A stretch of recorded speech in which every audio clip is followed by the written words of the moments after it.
அனைவருக்கும் வணக்கம். அதாவது இப்போ நம்ம விஜய் அண்ணன் தான் முதலமைச்சராக இருக்காரு.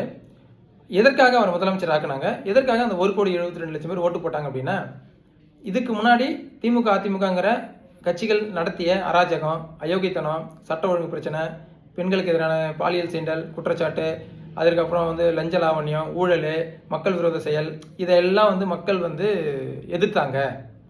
இப்போ இது எல்லாத்தையும் மாற்றணும், ஒரு புதுமையான ஆட்சி வேணும் அப்படிங்கிறதுக்காக தான் இந்த மக்கள் இதை ஓட்டு போட்டிருக்காங்க. அந்த 1,72,00,000 பேர் அதுதான் நோக்கம்னா, உண்மையிலே அந்த 1,72,00,000 பேரை நம்ம பாராட்டணும்.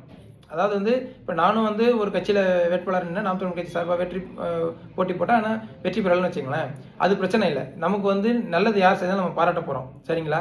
அப்போ அந்த 1,72,00,000 பேருக்கு நோக்கம் என்ன? இதுக்கு முன்னாடி நடந்த திமுக அதிமுக ஆட்சியில் நடந்த அந்த அயோக்கியத்தனமான நடவடிக்கைகள் இனி நடக்கக்கூடாது அப்படிங்கிற நோக்கத்துக்கு தான் நீங்கள் ஓட்டு போட்டீங்க, சரிங்களா?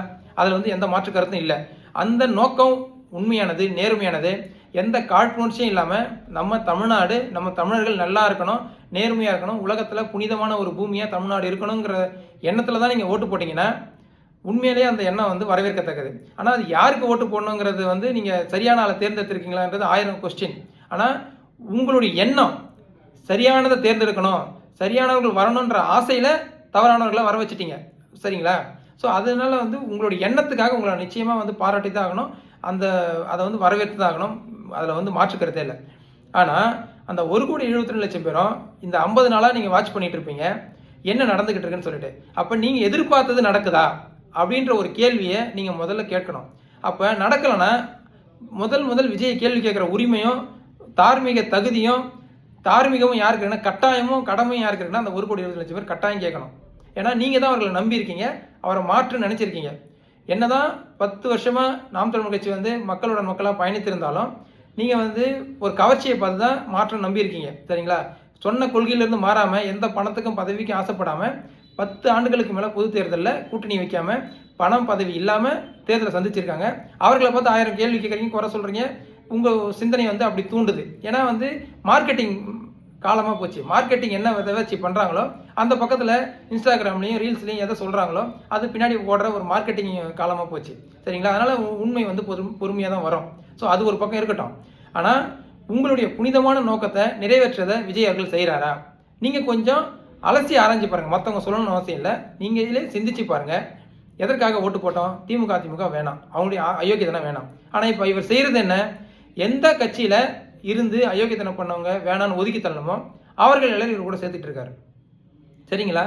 இப்போ எம்ஆர் விஜயபாஸ்கரை சேர்க்குறாரு, சி விஜயபாஸ்கரை சேர்க்குறாரு, ஏற்கனவே கடம்பூர் ராஜுவை சேர்த்துட்டாரு, உடுமலை ராதாகிருஷ்ணனை சேர்த்துட்டாரு, அந்த கடலூரில் அந்த சம்பத்தை சேர்த்துட்டாரு, அதுக்கப்புறம் வெள்ளமணி நடராஜனை சேர்த்துட்டாரு, அதுக்கப்புறம் இப்போ விஜயபாஸ்கர், ஏற்கனவே செங்கோட்டையன், சரிங்களா? இவர் எல்லாருமே முன்னாடி அமைச்சராக அதிமுகவில் இருந்தவர். அப்போ இத்தனை அமைச்சர்கள் அதிமுகவில் இருந்து இங்கே சேர்ந்துருக்காங்க. இப்போ ஏற்கனவே விஜய்க்காக உண்மையாக உண்மையாக அந்த நோக்கத்துக்காக, புனிதத்துக்காக விஜய் ஆதரிச்சவங்க இருக்காங்க. இவர்கள்லாம் வேணாம், இவர்கள்லாம் வேண்டான்னு ஆதரிச்சாங்க. இப்போ இவர்கள் மேலே என்னென்ன வழக்கு நிலுவையில் இருக்குங்கிறத மக்களுக்கு தெரியும். அப்போ மக்களுடைய எண்ணத்துக்கு மாறா, அந்த 1,72,00,000 மக்களுடைய எண்ணத்துக்கு மாறா விஜயோட செயல்பட இப்போ இருக்கா இல்லையா கேட்டால் அவர்களாக எங்களை தேடி வராங்க. இதுக்கு முன்னாடி குதிரை பேர இருக்குது, ஆசை வார்த்தை கூட்டினாரு, இந்த ஒரு மாதத்தில் எம்எல்ஏ ராஜினாமா பண்ணுறது சட்ட ஜனநாயக விரோதம், இது மக்களுக்கு அநீதி இழக்கிற செயல், ஜனநாயகத்துக்கு அநீதி இழக்கிற செயல், இது எல்லாம் ஒரு பக்கம் இருக்கட்டும். அது எதுவுமே நமக்கு புரிய போகிறதில்ல, அது எதுவுமே நம்ம எடுத்துக்க போகிறதில்ல. ஏன்னா 9 கிரகம் உச்சத்தில் இருக்குது, சரிங்களா? நான் என்ன கேட்குறேன், வெரி சிம்பிளாக, எது வேணான்னு சொல்லி ஒதுக்கணுமோ அதுக்கு மக்கள் அவங்களே ஓட்டு போட்டிருப்பாங்கள்ல, வேணான்னு சொல்லி ஒதுக்கணுமோ அவர்களையே மறுபடியும் உங்க கூட சேர்த்துக்கிட்டா இது எப்படி தூய்மையாக இருக்கும்? இதுதான் என்னுடைய கேள்வி.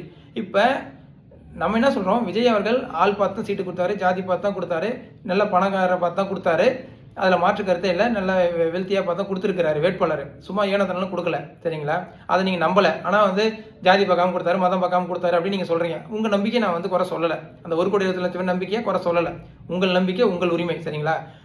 அது உங்கள் கூற்றுப்படி அவர் ஒரு எளிமையான வேட்பாளருக்கு எம்எல்ஏ கொடுத்துருக்காரு, அமைச்சராக கொடுத்துருக்காருல்ல, உங்கள் கூற்றுப்படி, எங்கள் கூற்றுப்படி கிடையாது, சரிங்களா? இப்போ இவர்கள் இந்த பண முதலைகள் உள்ளே வந்தால் அந்த எளிமையர்களுடைய நிலைமை என்ன? 2 விஷயம். உள்ளாட்சி தேர்தலை மனசில் வச்சு உள்ளே வராங்க. இப்போ இத்தனை ஆண்டுகளும் விஜய் கட்சியில் வேலை செய்தவர்களுக்கு, பணம் இல்லாதவர்களுக்கு உள்ளாட்சியில் சீட்டு கிடைக்குமா? அப்படி மீறி சீட்டு கொடுக்கறதா இருந்தாலும் என்ன நடக்கும்? அவர்களையே, அந்த கேண்டிடேட்டையே விலைக்கு வாங்குற அளவுக்கு இந்த பண முதலைகளுக்கு பணம் இருக்கா இல்லையா? நீங்களே சொல்லுங்க. அப்போ அவர்களையே தம்பி நீ எதுக்கு இப்போ போட்டி போடுற, உனக்கு தேவையான காசு நான் கொடுத்துறேன், நான் நிற்கிறேன்பா அப்படின்னு சொன்னால் அவர்களுடைய அந்த இளைஞர்கள் அரசியலுக்கு வரணும்னு ஆசைப்பட்டாங்களே அந்த கனவு என்ன ஆகும்? அப்போ மறுபடியும் அதே பண முதலைகள் தானே இங்கே இருக்கும். ஒரு குளத்துலேருந்து தண்ணி வத்தினோடனே இன்னொரு குளத்துக்கு தம்பாகிற மீன் மாதிரி அங்கேருந்து முடிச்சுட்டு இங்கே வந்துட்டாங்க. இப்போ அந்த காடு பட்டு போச்சு, இந்த காடுக்கு பறந்து வந்துச்சுங்க பறவை எல்லாம். அப்போ இது எப்படி நியாயமாக இருக்கும்? அந்த 1,20,00,000 பேர் இது கேள்வி கேட்கணுமா இல்லையா? இந்த அயோக்கியத்தனத்தை ஏன் செய்யணும் விஜய் அவர்கள்? இதை ஏன் ஆதரிக்கணும்? அப்போ இதை வந்து நீங்கள் இதுக்கு பேர் வந்து நான் வந்து நல்லா தெளிவாக சொல்கிறேன். உங்கள் விஜய் அண்ணனை நீங்கள் ஆதரித்து ஓட்டு போட்டிருக்கீங்க. உங்களுடைய எண்ணப்படி அவர் செயல்படுற கண்ணை மூடிக்கிட்டு அவர் மேலே இருக்கிற மோகத்தில் அந்த அவர் மேலே இருக்கிற ஒரு அதீத அன்பால் இந்த ஜனநாயகத்தை இந்த தீய செயலை ஆதரிக்கீங்கன்னா அப்போ நீங்கள் ஒரு நல்ல நோக்கத்துக்காக அவருக்கு ஓட்டு போடலை. அந்த நல்லது நடக்கணும், நேர்மையான ஒரு நாடாக தமிழ்நாடு இருக்கணும், புனிதமாக இருக்கணும், உலக அரங்கில் மதிக்கத்தக்கக்கூடிய ஒரு நாடு தமிழ்நாடாக இருக்கணும் அப்படிங்கிற எண்ணத்தில் நீங்கள் ஓட்டு போடல. நாடே வந்து அந்த ஒரு அயோக்கியத்தனத்தை ஆதரிக்கிறேன். அதாவது வந்து எப்படி வேணாலும் வாழலாம், தரங்கெட்ட ஒரு நாடாக இருக்கலாம், அயோக்கியத்தனம் பண்ணலாம், ஊழல் பண்ணலாம், லஞ்சம் பண்ணலாம், அதாவது ஒரு நீதி நெறிங்கிறது அவசியம் கிடையாதுங்கிறத 1,20,00,000 பேர் அங்கீகரிக்கப்பட்டதாக தான் ஆகுமே ஒழிய வேற நீங்கள் நல்ல எண்ணத்தில் ஓட்டு போட்டதா கணக்கில் எடுத்துக்கொள்ளவே முடியாது. நன்றி, வணக்கம்.